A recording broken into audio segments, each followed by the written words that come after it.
Hey YouTube, this is Firewizard23, and it's time for another book review of Skeleton Key by Anthony Horowitz, the third book in the Alex Rider series. So when we last left Alex, spoilers, Alex had just finished his second adventure on Point Blanc and had gotten home safely. And he is contacted... Is it that? Wait a minute, let me look real quick.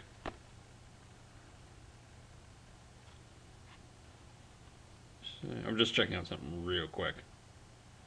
Yes, he's contacted... Is he? No?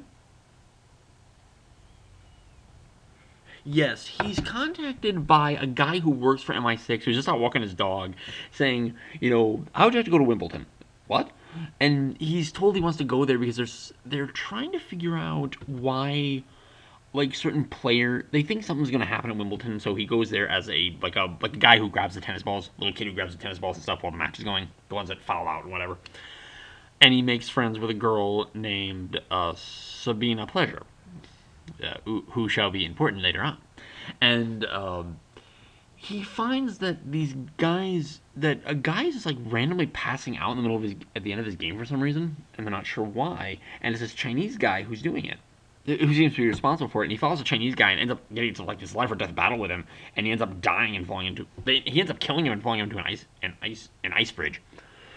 And what it turns out is the guy was poisoning with a hallucinogenic drug or something like that was inside the water cooler. He was pressing a button just to make it happen. And it turns out Alex, inadvertently, while doing this and killing the guy, he upset this gang of Chinese mobsters called Little Brothers and Big Brothers, and now the Big Brothers want to kill him. There's 17,000 of these guys are now after Alex Rider. And MI6 is look, we have another assignment to do. It'll get you out of the country for a little while. We can tell these people to lay off you, okay? He's like, all right, or whatever. Okay, so he's going to help a pair of American agents go to an island called Skeleton Key, or when roughly translated. The Florida Keys and stuff. There's apparently an island called Skeleton Key when you directly translate it from, I believe, Spanish. And... I got the book right here. I could find the actual word, but trust me on this one. And he meets two agents named Carver and Belinda. What was their name? Carver and Troy, big pardon, are their names. And or is it Troy Belinda? I can't remember but that's what they're called. And Carver's really excited, he knows this kid's 14 years old, but he's a totally cool guy. He's a totally cool kid, and he's done all this cool stuff. And Troy's you're a 14-year-old. This is really kind of awkward to have a 14-year-old kid working here. And they end up getting the Skeleton Key. They're trying to act like a normal family and stuff. And even to the point of giving Alex what appears to be a Game Boy with The Legend of Zelda in it, and he's playing it on the plane. And they get through customs and stuff. As it turns out, they were actually being observed the entire time, though. This is super secret spy stuff. Everything is secrets and secret cameras and stuff. And he was given a bunch of gadgets and stuff by Smithers as well, learning that Smithers' office is actually a very, very in-depth piece of technological wonder that secret doors and stuff, despite looking ordinary. I cannot remember them all, but if they occur to me as I'm explaining this, I'll tell you all about them. So...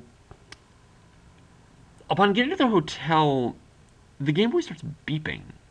And Alex thought maybe this was kind of like the Game Boy he had when he was investigating Stormbreaker. He hit the start button 3 times and it would send out an emergency signal. But as he started hitting the buttons, it just started beeping for some reason. Beep, beep, beep, like that. And he starts moving it around and gets it near the atomic clock on the wall. And it starts beeping more rapidly. And he's like, it's a Geiger counter. I believe that is a huge leap of logic for a 14-year-old, but just go with it. He realizes it's a Geiger counter. And he's like, they put a freaking Geiger counter in this and they didn't even tell me. Because he knows they're going to Skeleton Key to investigate this guy, but he didn't really get told exactly why they're investigating him. But he's like, we're looking for a nuclear device. Now he realizes what this is, and nobody ever told him that. And he goes and finds Carver and Troy. They're hanging out like husband and wife as tourists. He goes up, hey, Mom. And he's like, hey, Mom, hey, Dad. I walked over and the greatest line. I love this line. I walked around the hotel and couldn't find any nuclear missiles. And they're just stunned and shh, quiet. And Alex is he's like, what? Basically what the fuck? Seriously, we're supposed to be working together and you smuggled a freaking Geiger counter into Skeleton Key. And they're like, okay, look, da da da da da da da. We're gonna go meet this guy. We think he's smuggling a nuclear weapon, and that's why I'm gonna go talk to this guy on his boat, and we're gonna figure out what he sold this other guy. Okay. So Carver is actually going by himself on this mission because he's developed a relationship with this guy called, I can't remember. No, it's before that. Salesman. A guy called the Salesman.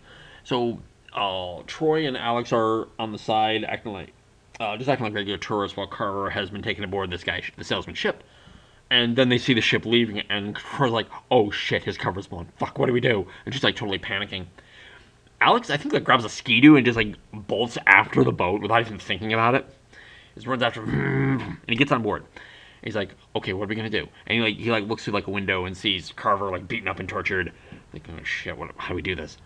Like, he needs a distraction, and he sees like barrels of gasoline on the back of the boat, and he's like, okay.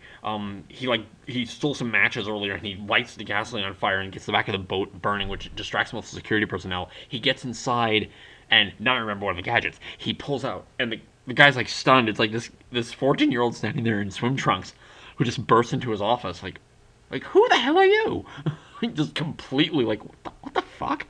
This was like the last thing he was actually expecting, because he was about to kill Carver. But Alex holds up this fake cell phone. It's for you. Presses a button, and like this little stun dart comes out. So he falls down, and the guy falls unconscious. And Carver's like, whoa, you just did that. That's pretty cool. We gotta get out of here. So he unties him.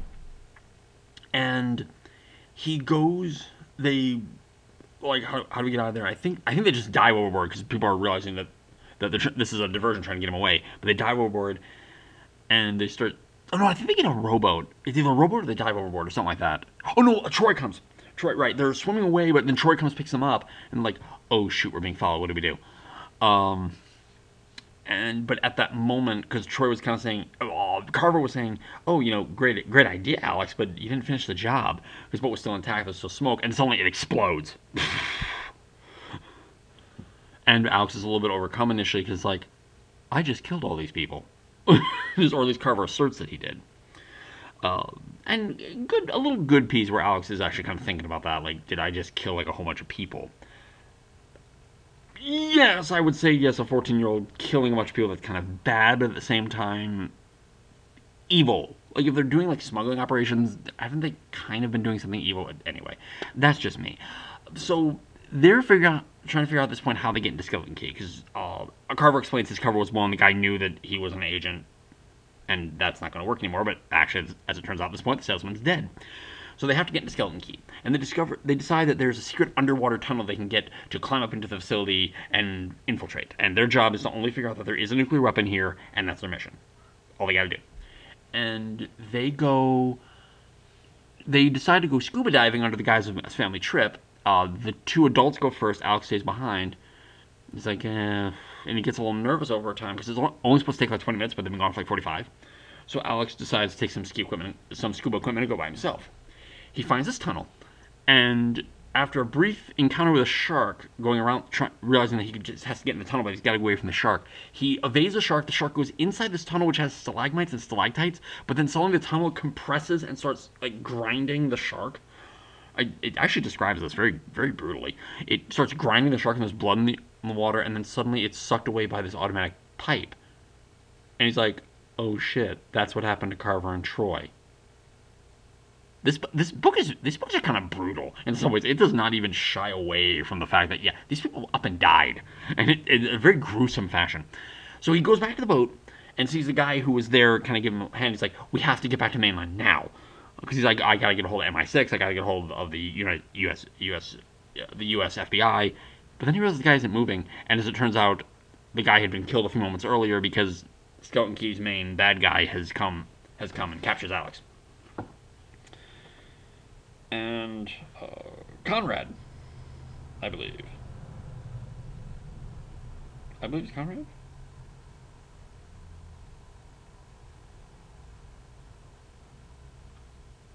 Was it Conrad? Oh no, it's not Conrad. Conrad is his minion, I'm sorry. He's got a bad guy minion. Sarov, who's an old Russian guy who runs Skeleton Key. But he explains to Alex that he wants Alex to be part of his new venture, what he's doing on Skeleton Key, and why he has a nuclear bomb. There's also a Russian president there that he's been, that he's kind of hosting and whining and dining and doing an interview with. I'll kind of fast forward because it's just a bunch of exposition of Alex trying to get away, but he can't. Alex is taken to Russia by this gentleman, and this guy wants to adopt Alex. He says he reminds him of his old son and stuff. And what happened is this guy used to be part of the old USSR and feels that Russia is just in a really bad state right now. And he blames a lot of things, but he mostly blames the current prime minister of Russia for not really uniting his country. What he wants to do is go to an old naval yard in Russia and blow up some old nuclear tanks with a bomb that he's gotten. Doing this will cause a huge level of civil unrest in Russia, as it will cause a bunch of environmental damage. Also, it will affect most of Europe, and especially England will be affected by huge nuclear fallout. Alex is absolutely horrified at this, but he doesn't have the ability to stop him. In a very final scene, Alex is chained to a pipe while the bomb is ticking off while he's there. He uses some special chewing gum that, after being chewed for 30 seconds, can be placed inside even metal, and it will expand and crack it. It is that powerful. He uses that to break the chains and is attempting to fight Sarov and say, no, you can't do this, as like all of a sudden some other force comes in to fight the soldiers that Sarov brought with him. And Sarov, in his realizing he's about to be defeated, actually commits suicide in front of Alex, taking out a gun and shooting. The narrative being very clever, thinking it's actually shot Alex, but it's not true, he shot himself. Later on, the MI6 people are like, Mrs. Jones especially is like, we've lost Alex. This is way more than anything he could have dealt with at this point. He's dealt with way more than a 14-year-old's going to be dealt with at this point, though they are convinced of using him again. It's a pretty good story. I have to admit, I do like this story. I like that we start to get into the other agencies of the world. Stop that. The other secret agencies in the world. The American FBI in this case. I believe it's actually the NSA. Now that I think about it, I think it's the NSA in this book. Oh no, it's this. Wait. It might be the next book, but anyway, I did enjoy it. Very brutal how we got rid of the adult characters, but the kid survives. But that's the contrivance of such a story. The hero has to survive. That's just the point. You can't have side characters come in who get treated better than the main hero. It just doesn't make sense. So, that was my review. Looking forward to the next book. This is Firewizard23. Take care and bye-bye for now, everybody.